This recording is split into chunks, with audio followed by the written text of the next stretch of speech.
Hello everyone, this is Priyanka Jakhad and I welcome you all at Government Job Alert. I hope आप सभी अच्छे होंगे। तो आज हम ईटीटी 2364 और 5994 के कोर्ट केस के बारे में बात करेंगे। तो देखिए आज का जो दिन था वो चाहे 2364 हो चाहे 5994 हो या फिर ये कहे कि पूरे के पूरे ईटीटी काडर के लिए बहुत ज्यादा इंपॉर्टेंट रहा, क्योंकि आज दोनों रिक्रूटमेंट पे कोर्ट में सुनवाई थी। 5994 पे रिव्यू पिटीशन की और 2364 पे बीएड का जो केस है और जो एनआईओ स्कैंडल का केस है, दोनों की सुनवाई थी। तो सबसे पहले चलिए हम 5994 के बारे में बात करते हैं। तो एज यू ऑल नो कि रूम नंबर 17 में और सीरियल नंबर 101 पे आज सुनवाई थी।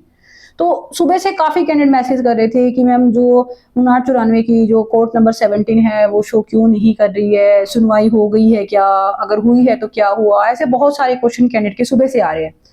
सबसे पहली बात तो देखिए, मैंने कल ही इसके रिगार्डिंग आप लोगों के साथ अपडेट शेयर कर दी थी। कल शाम को ही मैंने मैसेज किया था आप लोगों को, मैंने ग्रुप में मैसेज शेयर किया था कि जो ईटीटी 5994 की रिव्यू पिटीशन पे जो जजेस सुनवाई कर रहे हैं, मतलब संजीव प्रकाश शर्मा जी, वो 5 जुलाई को लीव पे है, यानी कि छुट्टी पे है। और जब छुट्टी पे है तो देखिए इस पे आज कोई सुनवाई नहीं होगी, ये मैंने पहले ही आपको बताया था कल इवनिंग को। और इवन मैंने रोस्टर भी आप लोगों के साथ शेयर किया था कि 5 जुलाई को कौन कौन से जजेस लीव पे है। हालांकि कुछ एक कैंडिडेट को मतलब विश्वास नहीं हो रहा था, उन्हें लग रहा था नहीं शायद सुनवाई होगी, ये होगा वो होगा। बाकी देखिए अब ये चीज बिल्कुल कंफर्म भी हो चुकी है कि जो मैंने इंफॉर्मेशन आप लोगों के साथ कल शाम को ही शेयर कर दी थी कि कल यानी कि 5 जुलाई को ईटीटी 5994 की रिव्यू पिटीशन पे सुनवाई नहीं होगी, वो बिल्कुल कंफर्म है। आज ईटीटी 5994 पे सुनवाई नहीं हुई क्योंकि संजीव प्रकाश शर्मा जी लीव पे थे, जिसकी वजह से सुनवाई नहीं हो पाई। और मैं आपको देखिए कन्फर्म बता देती हूँ कि क्योंकि ये डबल बेंच का डिसीजन है और अभी जो रिव्यू पिटीशन पे जो सुनवाई होगी वो भी डबल बेंच में ही होगी। तो अगर दोनों में से कोई भी जज, अगर एक जज भी लीव पे होता है तो इस पे सुनवाई नहीं होगी। दोनों जजेस का प्रेजेंट होना बिल्कुल मस्ट है, यानी कि डबल बेंच में ही सुनवाई होगी। अब बात आ जाती है तो अगर इस पे आज सुनवाई नहीं हुई है तो अब आगे क्या देखने को मिलेगा। देखिए अभी क्या है कि अभी इसमें कोई भी नेक्स्ट डेट अभी तक फिलहाल डिसाइड नहीं की गई एट प्रेजेंट। तो कुछ एक टाइम में हो सकता है इस पे आपको नेक्स्ट डेट जो है अपडेटेड शो की जाए। और ये अब नेक्स्ट डेट क्या होगी इसके रिगार्डिंग देखिए अभी दो ऑप्शन है, क्योंकि सुनवाई डबल बेंच में ही होनी है। तो ऐसे में दो कंडीशन हो सकती है कि या तो एक स्पेशल डबल बेंच बनाई जाए, एक स्पेशल डीबी बनाई जाए, जिसमें दोनों जजेस डिसाइड करेंगे कि कौन सा ऐसा डे है जिसमें उन्हें उनके पास टाइम है अप्रोप्रिएट, वो इस केस पे सुनवाई कर सकते हैं। वो देखिए कभी भी हो सकता है कि मंडे को ही आपको एक स्पेशल डीबी देखने को मिले, मंडे को ही इसे लिस्टेड कर दिया जाए, मंडे को सुनवाई हो जाए। दूसरा देखिए ये होता है कि मोस्टली जो डबल बेंच है वो फ्राइडे को बैठती है, तो हो सकता है कि फ्राइडे को इसकी नेक्स्ट डेट देखने को मिले।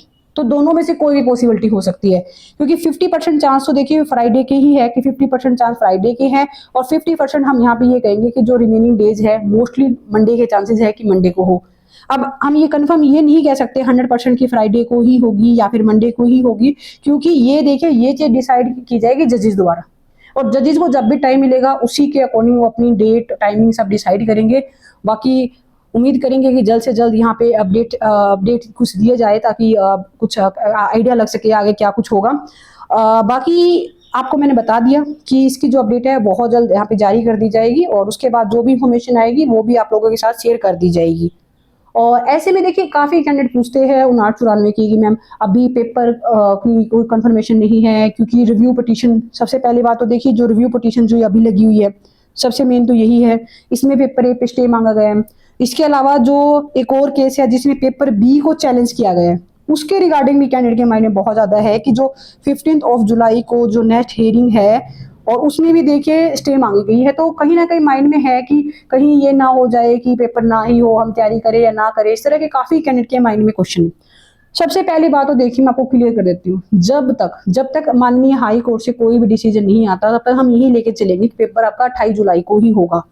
बाकी हम 100% हम ना तो ये कह सकते हैं कि स्टे नहीं लगेगी और न ही हम ये कह सकते हैं कि 100% स्टे लगेगी। तो दोनों का देखिए इक्वली चांस मान के चलिए। तो ऐसे में आप अपनी अगर तैयारी छोड़ देते हो, आप सोचते हो कि कोर्ट केसेस सॉर्ट आउट हो जाएंगे उसके बाद हम तैयारी करेंगे, तो ऐसे में आप अपना बहुत बड़ा नुकसान करवाओगे। इसलिए जरूरी है कि आप अपनी तैयारी करते रहिए, क्योंकि 15 ऑफ जुलाई को, देखिए मान के चलिए 15 ऑफ जुलाई को इसको हेयरिंग होती है, 15 ऑफ जुलाई को जो कोर्ट की हेयरिंग है, और जो रिव्यू पिटीशन है इसकी भी अभी नेक्स्ट फ्राइडे तक हेयरिंग हो जाएगी। तो उसके बाद मान लेते हैं कि एक सोच के चलते हैं कि कोई भी स्टे नहीं लगती है, जैसे एग्जाम डेट जो डिसाइड की गई है उसी के अकॉर्डिंग एग्जाम होगा। तो ऐसे में आपको बहुत बड़ा लॉस हो जाएगा कि आपके पास टाइम ही नहीं बचेगा तैयारी का। तो आप सभी अपनी तैयारी कंटिन्यू करते रहिए। देखिए कोर्ट केस तो चलते रहेंगे, आप रिस्क नहीं ले सकते, तैयारी में लगे रहिए, बस आपके पास यही एक ऑप्शन है। नेक्स्ट हम ईटीटी 23 जोन के बारे में बात करते हैं। तो नेक्स्ट देखिए, अगर हम बात करें ईटीटी 23 चौंठ में दो केस थे आज। वो था, एक तो था बीएड कैंडिडेट का और दूसरा था एनआईयूएस कैंडिडेट का। तो एनआईयूएस कैंडिडेट की जो देखिए ऑलरेडी डेट जो है वो दी जा चुकी है, 10 ऑफ जुलाई को हेयरिंग होगी। और बीएड का जो केस था उस पर अभी तक अपडेट नहीं डाली गई, एटलीस्ट जब तक मैं वीडियो रिकॉर्ड कर रही हूँ अब तक तो कोई भी अपडेट नहीं डाली गई है। तो इस पे आज हेयरिंग नहीं होने का सबसे बड़ा रीजन क्या रहा कि जिन भी जजेस को आज इस पे सुनवाई करनी थी, किसी पर्सनल रीजन की वजह से आज वो अपनी जो हेयरिंग थी उसे कंटिन्यू नहीं कर पाए, किसी पर्सनल रीजन की वजह से। तो इस वजह से आज इस पे कोई भी हेयरिंग नहीं हुई है। यहाँ पे जो एनआईयूएस की जो डेट दी गई है नेक्स्ट 10 ऑफ जुलाई, ये बस डेट दी गई है, आज हेयरिंग नहीं हुई है। और अभी क्या है, देखिए लंच टाइम चल रहा है कोर्ट में, तो अभी काफी लोग बोल रहे हैं कि शायद लंच टाइम के बाद जजेज आएंगे, शायद दोबारा से कुछ हेयरिंग वगैरह करे, कुछ केसेस पे सुनवाई हो। बट मैंने देखिए खुद ने मैंने इसके बारे में कंफर्म किया है, जितनी इंटरनल इन्फॉर्मेशन मुझे मिली है उसके अकॉर्डिंग आज इस पे हेयरिंग नहीं होगी, सिर्फ एक नेक्स्ट डेट ही देखने को मिलेगी बीएड के केस पे भी। एनआईयूएस की तो ऑलरेडी अपडेट की जा चुकी है और बहुत जल्द बीएड पे भी आपको इस तरह से एक नेक्स्ट डेट अपडेट कर दी जाएगी। और इन दोनों की आज हेयरिंग नहीं होगी, दोनों ही केसेस की, यानी कि आज किसी भी ईटीटी के केस की हेयरिंग नहीं हो पाई। जो रीजंस है वो मैंने आपको पहले ही बता दिए कि किन रीजंस की वजह से आज हेयरिंग नहीं हुई। बाकी इसके रिगार्डिंग आगे जो भी अपडेट आएगी वो अपडेट आप लोगों के साथ शेयर कर दी जाएगी। इसके लिए चैनल को जरूर सब्सक्राइब करें। आई होप ये वीडियो आपके लिए इंफॉर्मेटिव रही। वीडियो अच्छी लगी तो चैनल को जरूर सब्सक्राइब करें। Wish you all the best. Thank you.